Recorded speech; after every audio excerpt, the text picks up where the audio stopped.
Well, hello there ladies and gentlemen, I'm Philanthropone and I am back to finally give my review for the HTC Vive Pro. I first want to say that I am in no way sponsored by HTC in the making of this video, and that I paid the full hefty $800 price tag for my Vive Pro, so I have no reason to be biased. So with that said, let's get on with the review. So let's first talk about the setup. Not much needs to be said here. Setting up the Vive Pro was pretty effortless. You don't have to reinstall Steam VR or anything crazy like that. You simply just follow a few steps in an online manual and you're done. Since the headset doesn't come with base stations or controllers, the only thing you're dealing with is the new link box. One thing I absolutely love is that I am able to easily switch between my Vive Pro and my original Vive by simply swapping their USB port cables. And that's it. I was not expecting it to be that easy, and I originally thought I'd be boxing up my old Vive and storing it away somewhere. But because the Vive Pro now uses DisplayPort, I can keep my original Vive plugged into the only HDMI port I have on my GPU. This is great for me because now I can use my original Vive for games where I sweat, like the thrill of the fight, whereas I don't want to do that quite yet on my shiny new Vive Pro. Let's talk about comfort next. This headset is very comfortable. It well surpasses the comfort of my original Vive in a lot of ways, and the biggest being weight distribution, as it no longer feels like a headset is being weighed down heavily on the front of your face, and the balance just feels spot on. However, I would in no way say that it creates the sort of hanging effect that the PSVR gives, since you still have to tighten a knob to press the headset up against your face. I was also very impressed with the new nose gap cutout. While it may depend on one's facial structure, I was literally able to block out 100% of light without having breathing obstructed or the headset pressing up against my nose. What makes blocking out light so easy with this headset is that you are able to tilt it down and it will hold in place and seal out pretty much all light. Also, the back cushion of this headset is amazing.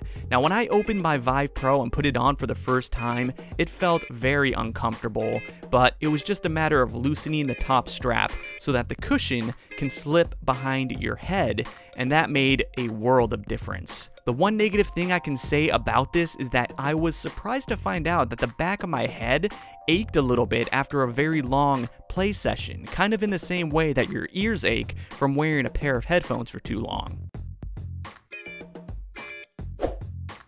A really cool feature I'm looking forward to as it develops is the dual front-facing cameras that will eventually open the door for augmented reality on the Vive Pro. HTC has recently announced a new set of tools that will allow developers to create games and apps using augmented reality. We all know that the single camera on the original Vive goes very unused by many, including myself, so it will be interesting to see what developers can come up with using the Vive Pro's cameras.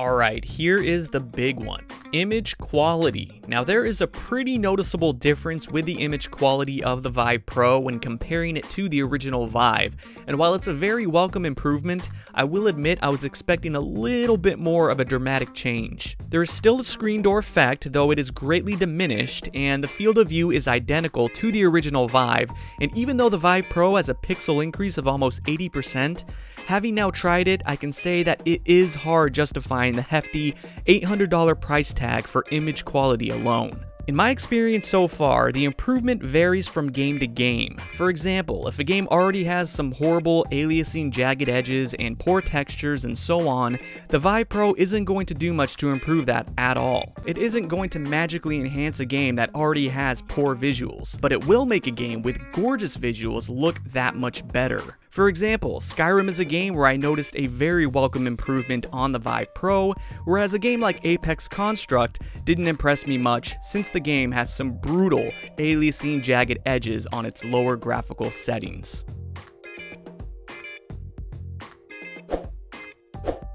Next, audio.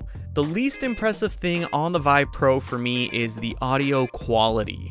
I honestly probably wouldn't be able to tell the difference between the Vive Pro and the deluxe audio strap from the original Vive, and it's unfortunate because HTC talked up a good game about it being a big improvement, but I haven't really noticed it so far. Maybe time will tell on this one, but yeah, long story short, I'm not impressed. And if that wasn't enough, even though you can remove the integrated earphones, there is also no headphone jack, which means you can't use your own headphones unless you get a USB Type-C to 3.5mm adapter, which is pretty ridiculous. However, I will admit that it is very nice now having hard buttons on the headset itself where you can control in-game volume as well as mute your microphone. And that's pretty much all I have to say. There wasn't too much to cover since the Vive Pro didn't come with new controllers or base stations. So in summary, the big question is, do I recommend the Vive Pro for the average VR consumer? I would have to say probably not. For someone like me, yeah, it was worth it since I cover VR on YouTube and play a lot of VR games, but for the average consumer, I'd probably say to wait. While the image quality and comfort of the Vive Pro are very welcome improvements, the price tag of $800 is just too steep for what you get out of it in my opinion. And I would advise to wait for either a price cut or skip the Vive Pro and wait for an official 2.0 headset. And thankfully, the upcoming official wireless adapter will be compatible with both the original Vive and the Vive Pro, so I'd recommend holding off on the Pro and use your hard-earned cash on that instead. Alright, so that is all I got. Thank you so much as always for watching. I hope I aided you in deciding whether or not to get a Vive Pro. So let me know in the comments if you still plan on getting one or at what price point you would pull the trigger, or if you're just going to wait for the wireless adapter and call it good. So thank you once again. Until next time, peace.